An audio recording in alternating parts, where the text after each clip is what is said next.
Okay, so this is our lecture, chapter 4, number 2 on molecular shapes. So what we're looking at here is what is the actual shapes of the molecules of the covalent compounds that we've been looking at. Because what we did here with Lewis dot structures, this is helpful in allowing us to see where the electrons are coming from and how they're distributed, how they're shared. But that doesn't tell us anything about the shape of the atoms or the shape of the molecules themselves. And the shape is important because in order for molecules to react, they have to bump into one another. And, depending on your shape, you don't want to bump into the backside if your reaction is going to happen on the front side, that kind of a thing.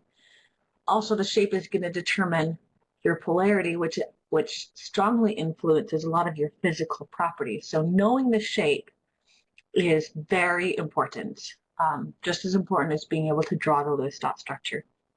So that's what this section is on, and we're going to follow a process called VSEPR, or VSEPR theory, which stands for, and I'm going to type this because it's better than writing, valence shell electron pair repulsion theory. Valence shell electron pair repulsion theory. So valence shell electron pair repulsion theory is a bit of a mouthful, so we're going to call it VSEPR for short. You don't have to memorize that. But the idea behind VSEPR theory is to say, hey, look, electrons in the valence shell, electrons on the surface that are contributing to the bonding of atoms, they repel one another. They're all negatively charged things repel one another. And so we can use just what we know about geometry to predict what kind of shape an atom will have or a molecule will have based on how these electrons will repel one another. That's all this is. For the purposes of this theory, we're going to say that electron pairs repel one another, not that individual electrons within a pair repel one another. The idea being that any bond or group of bonds between atom A and atom B then have to occupy the same space. These will not repel one another. Neither will these, because they still have to occupy the space between those two atoms. Neither will these. So for the purposes of valence shell electron pair repulsion theory, we can say a single bond, a double bond,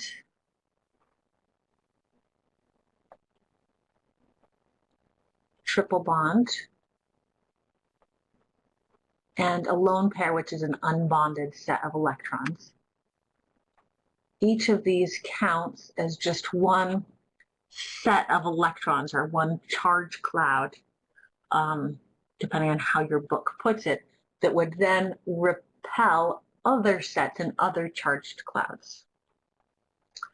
So if I have, for instance, a triple bond and a lone pair, then those two things would repel each other. If I had 4 single bonds, those 4 single bonds would repel one another. But each of these counts as just one electron set. So each of these are electron sets of electrons. Okay, and then we have to look at in three dimensions, how are these going to repel one another so they'll be as far apart from each other as possible. And if you guys want to follow along in your book, there should be a chart somewhere, but I'm going to kind of build a chart here. You do need to, quote unquote, memorize the chart for the exam, but I say quote unquote because I don't want you to so much memorize it as understand how to reconstruct it based on kind of the logical premises that VSEPR theory is based on. So that's what I'm going to do here, is construct it with you so you can see why and how that works. And afterwards, maybe you guys can reconstruct it. Maybe you just have to memorize it, and then after you've memorized it and used it for a little while, then the logical part of it, it'll start to become obvious. But okay. So based on the number of electron sets, we can predict something called our electronic geometry This is just the geometry of the electrons. That's what I mean by electronic geometry. Then I can look at my structure and determine the number of lone pairs or unbonded sets. Lone pairs. Your book might use slightly different terminology. And from that, I can determine molecular geometry. Now, molecular geometry is just the geometry of the atoms involved and not the electrons.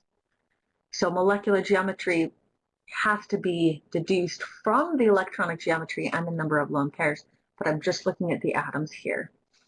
And then here I'll give you an example or two of these molecules. So we actually have only 3 options. We could have 2, 3, or 4 electron sets. So let's try this. If I have 2 sets of electrons, 2 things attached to a central atom, and by the way, these are electron sets attached to the central atom. So on the central atom. 2 things attached to a central atom, and they're repelling one another. That's the basis of this theory. They want to be as far apart from one another as possible, but they still have to be tethered to or attached to that central atom. How are they going to be arranged around that central atom? Where would they be standing?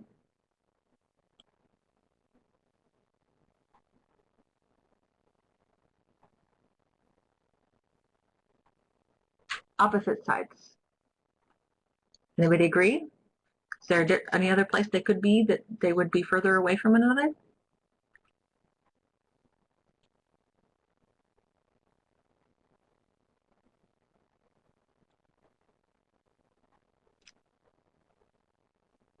See, Newland, I think you're agreeing with Meg P, but I'm not sure if you were answering my question or you're agreeing with her.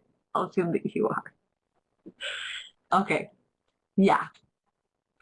That's how they're going to be as far apart from one another as possible. They're going to be on opposite sides. You could envision this like you're walking down the hall with your 2 best friends and they hate each other. They're not going to be standing next to one another. They're going to be standing on opposite sides of you. So what this looks like then, here's your central atom. You've got 1 electron set pointing to the left and 1 pointing to the right, okay? So the geometry of this thing, how would you describe that geometry? What does that look like?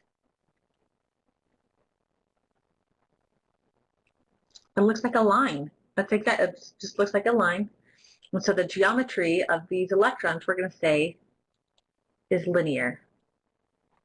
And it doesn't matter how many, if I have 1 lone pairs, then I only have 2 atoms. So 2 atoms defines a line. So basically it's always linear. And so a good example of this, couple examples, we did the structure of carbon monoxide in our last lecture. So here's carbon monoxide. The carbon as a central atom has 2 electron sets, 1 triple bond, 1 lone pair. They're arranged on opposite sides. Another example, carbon dioxide. If you draw the Lewis dot structure for carbon dioxide, this is what you get. 2 double bonds. Each double bond counts as 1 electron set, so I only have 2 electron sets. So the geometry of carbon dioxide is linear. So that's the first one. And I hope it makes sense to you guys that 2 electron sets that want to be as far apart from one another as possible are going to be on opposite sides. Okay, next. We've got possibility of 3 electron sets. So now we have to ask ourselves, if we have a central atom which is attached to 3 things, and they want to be as far apart from one another as possible, how are they going to be arranged?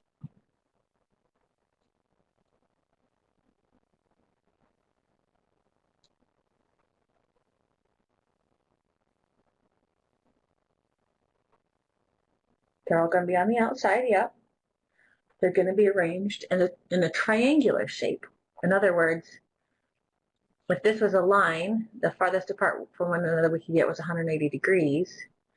then here, if we go to the point to say an equilateral triangle, then they'll each be 120 degrees away from one another. That is as far apart from one another as they can possibly get and still be attached to that central atom. And so we're going to call this, looks like a triangle, that does exactly. We're going to call this shape trigonal, because it has 3 planar, because it's flat in the plane of the board or the paper or the screen, whatever you're looking at. So it's a plane, a triangle in a plane. That's the shape of it. And that is always then, if I have 3 electron sets, that is the arrangement of all 3 electron sets involved. Now, if I have no lone pairs, then each of those electron sets is terminating in an atom. And so the geometry of the atoms involved is exactly the same. Trigonal planar. So as an example here, molecule SO3 has 3 electron sets because it has 2 single bonds and 1 double bond. And these exterior atoms have full shells, although that doesn't contribute to the geometry of our central atom. But I'll include them anyways. Okay. So I hope you guys can see, and I've drawn this in its correct shape. Sulfur has 3 electron sets here because it has a single bond, and a double bond. And all of those electron sets are bonding sets, so they all terminate in atoms. So if I look at just the atoms, then the shape of this is still a triangle in a plane. Now if I have then 1 lone pair, excuse me, around my central atom, one of those things is a lone pair. All 3 of those sets still are arranged in a triangle, but one of them is a lone pair. So here we go. Let's do SO2 as a lone pair up here, and 1 double bond, and 1 single bond. And I hope you guys can see how I've drawn the lone pair and the single bond and the double bond so that they still point towards the corners of, say, a triangle. These are still electronic geometry, still trigonal planar. Everybody see that? But if I was looking at just the atoms involved and not the electrons, how would you describe the shape that results from just the atoms involved? It won't be linear, Megan, because that lone pair of electrons on the sulfur is taking up space. It's still repelling the single bond and the double bond, pushing them out of linearity. So it's still taking up space. I'm just not going to look at it when I'm looking at the shape of the atoms that's left over.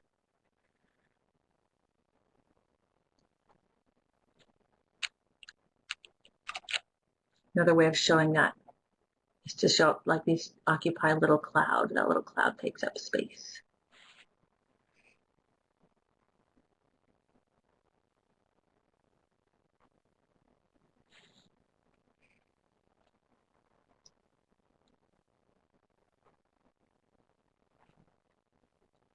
Yeah, Megan, if this carbon had more electrons on it, then it would have more electron sets and it wouldn't be linear anymore. The whole reason this was linear is because it only had 2 electron sets, and in this case, 1, 2 electron sets.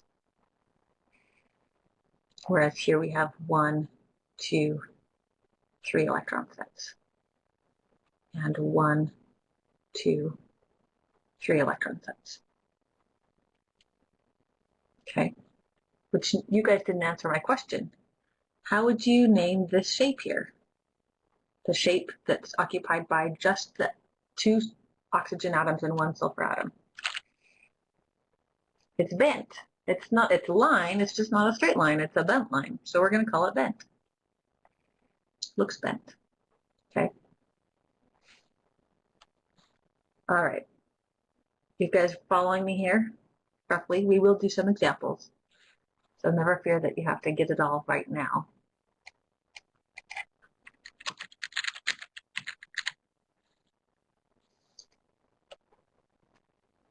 I'm not hearing any questions. I never know if that means that you don't know what questions to ask or if you guys are all just with me. I hope it means you're all just with me. But please, you know, it does help if you say one way or another. Okay. This is where it gets a little bit harder. Okay, go ahead. Jay Houston and Megan Garza are typing. I want to make sure that I answer the questions before I continue. Okay, yeah, all right, stay with me here. This is where it gets a little bit harder to see because 4 electron sets, then in order to be as far apart from one another as possible, this is actually going to pop our arrangement of atoms or arrangement of electron sets into 3 dimensions. And I'm going to try to draw this on the paper here or on the screen so that you can see 3 dimensions, but I'm obviously drawing on a 2-dimensional surface, so a 2-dimensional surface, yeah. So hopefully you guys will see this. Also, you guys should for sure have a Chemistry 1115 lab on exactly this material. So I hope that by working with the individual molecular models, that it helps you kind of see what I'm doing here. So just kind of a heads up, that might be helpful. But 4 electron sets that want to arrange themselves as far apart from one another as possible are going to arrange themselves in the shape of a tetrahedral. Okay, so I'm going to draw this so that you've got 2 bonds or 2 electron sets in the plane of the board. That's what it means by having just a straight line.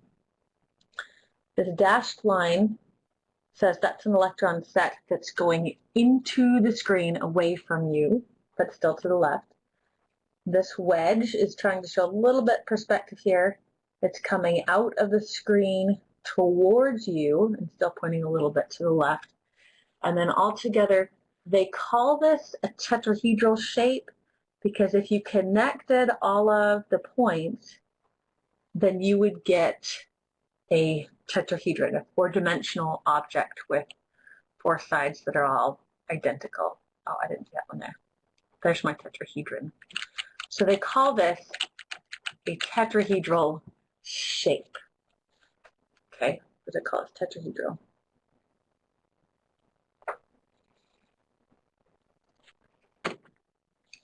Again, it's a little bit harder to see because I'm poking out into 3 dimensions.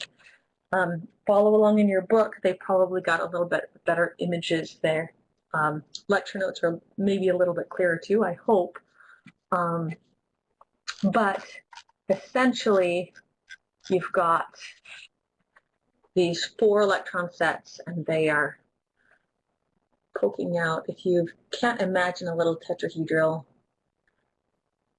interior bond angle here is 109.5 degrees on average. If you've ever played like Dungeons and Dragons, it's the 4-sided dice in Dungeons and Dragons. That's a little tetrahedral. Maybe that's telling you too much about me, but that's what it is. Okay, so with this structure, I have the option of having no lone pairs, having 1 lone pair, or even having 2 lone pairs. And depending on how many lone pairs or unbonded sets I have, that's going to tell me what my shape of my atoms or the shape of the molecule is. But the electronic geometry, if I have 4 electron sets, is always tetrahedral.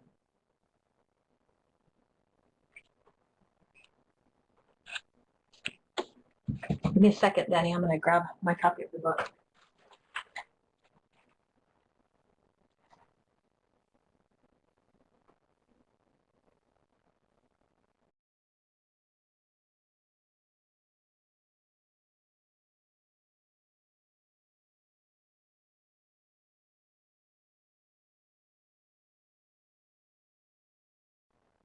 Okay, page 115 in the new book.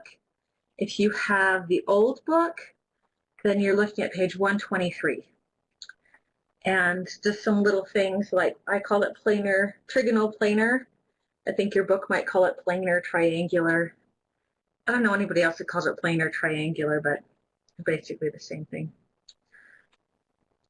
And that's just the chart, although the book goes into a lot more detail there. So yeah, just it's going to take a little bit of time to practice these, to see these in 3 dimensions. And the lab will help. It just, the three-dimensional structures, you kind of have to get your hands on it and see it in 3 dimensions. But we'll do the best we can here. All right. If I have no lone pairs, then all of my electron sets end in atoms. So if I'm looking at just the geometry of the atoms involved, then it's the same thing. It's still tetrahedral.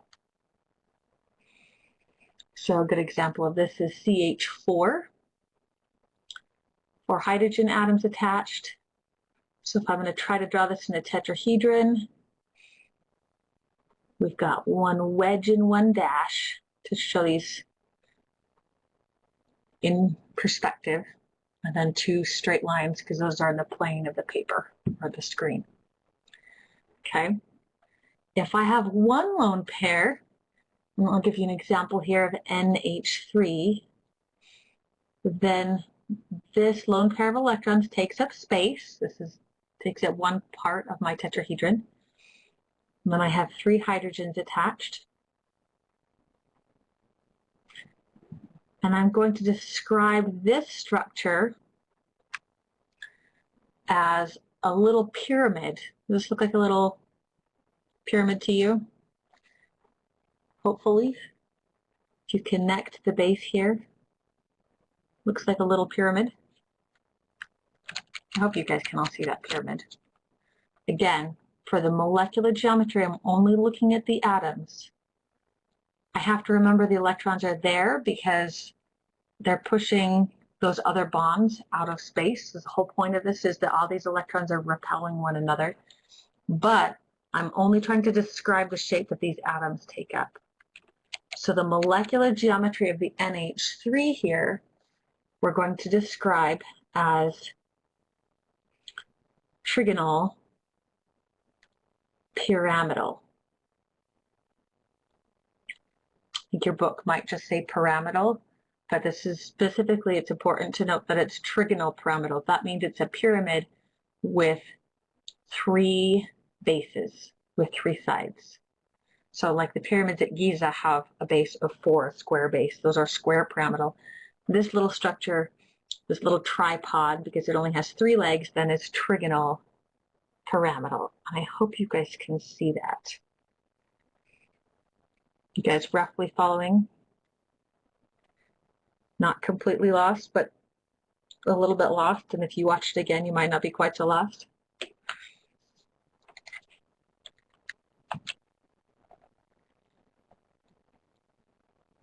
I'm happy to answer questions if you guys can articulate what it is that you're missing. But that's what I haven't seen so far, is that I see a lot of people saying that you're not sure, but I haven't seen any specific questions. So shout those out as you see them. Okay, if we've got 2 electron sets, here's an example molecule with 4 electron sets, but 2 lone pairs, 4 electron sets still, so we're still tetrahedral. 2 of them are lone pairs. I'm going to draw it in this orientation just so I can see it better. Water is a perfect example of this. And by the way, it doesn't really matter. It's the same structure whether I choose to put the lone pair here on top or and the hydrogen down here, or whether I chose to just to switch that. That's the only change that makes is what perspective I'm looking at it from. I'm choosing to draw these this way so that you can see, hopefully, where these molecular shapes are coming from. So for instance, this water, these 4 electron sets, including these 2 lone pairs, still arranged in that tetrahedral shape. I don't want to draw in those bonds because it's not really a bond to the lone pairs, but those lone pairs do take up space. All right, so then if I were to describe the shape of water, the shape of just the atoms, how would I describe that shape? It's bent. It's another bent line. It's a line that's bent in the middle. Perfect. Now this bent line has a different interior bond angle than this bent line does, because this one's 120 degrees. But for the purpose of this class, we don't really care if it's a 10-degree difference. It's still pretty similar. So we're also going to call this a bent molecular geometry. And that's the whole table.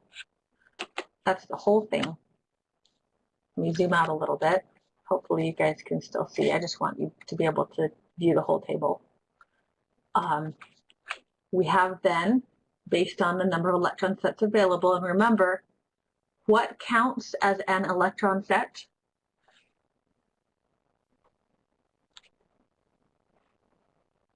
A lone pair counts as one electron set. One bond, a single bond, counts as one electron set.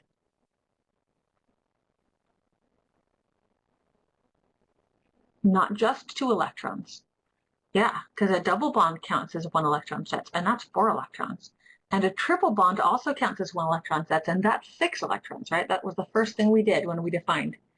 Each of these counts as 1 electron set. So this is 1 electron set, this is 1 electron set, this is 1 electron set, this is 1 electron set. So each of these are things which count as an electron set. These are each sets of electrons. Triple bond is only 1 set, yes. Because if I have a triple bond between 2 atoms, they still have to take up the same space between those 2 atoms, because otherwise it's not bonding between the 2 atoms. You might say, well, that's kind of crazy. How come they're not repelling each other? It's because they're in different orbitals. That's why. That's beyond the scope of this class. But yes, of course, Megan. Okay, so here's the question in class activity sheet. So the second page of this has a whole bunch of practice molecules where first you have to draw the Lewis dot structure, because if you don't draw the Lewis dot structure, then you don't know how many electron sets you have, right? This is what tells you electron sets, and there you just count the number of lone pairs, single bonds, double bonds, triple bonds. And then once you know the number of electron sets, you can determine the geometry. And then I want you to redraw it so you can see what shape it is in. Having said that, I recognize I didn't give you a ton of space to do all of that right here. So feel free to do at least the first couple of steps, the Lewis dot structure and counting electron sets, on a different sheet of paper so that you have space here to redraw them in their right shape. But if you can get this chart down, then it's just a matter of following the chart. Just like we followed the rules to get the Lewis dot structure, we're just going to follow the chart to find the shape. So if we say, okay, it's got 3 electron sets, great, then we know the electronic geometry is trigonoplanar. And then if it has 1 lone pair, then great, we know the molecular shape is that. We just follow the chart right along here. Okay, so I want you guys to come to class on Wednesday with this in-class activity sheet 5.1. I want you to come with a complete or at least a good stab at every section, okay? Because we covered everything, including we can do section 6. It's just putting together the shapes with our condensed structures. And then also bring in class activity 5, number 2. We might get started on it. We might. So bring both of those in class activity sheets, and we will get as far as we can on Wednesday. That's it.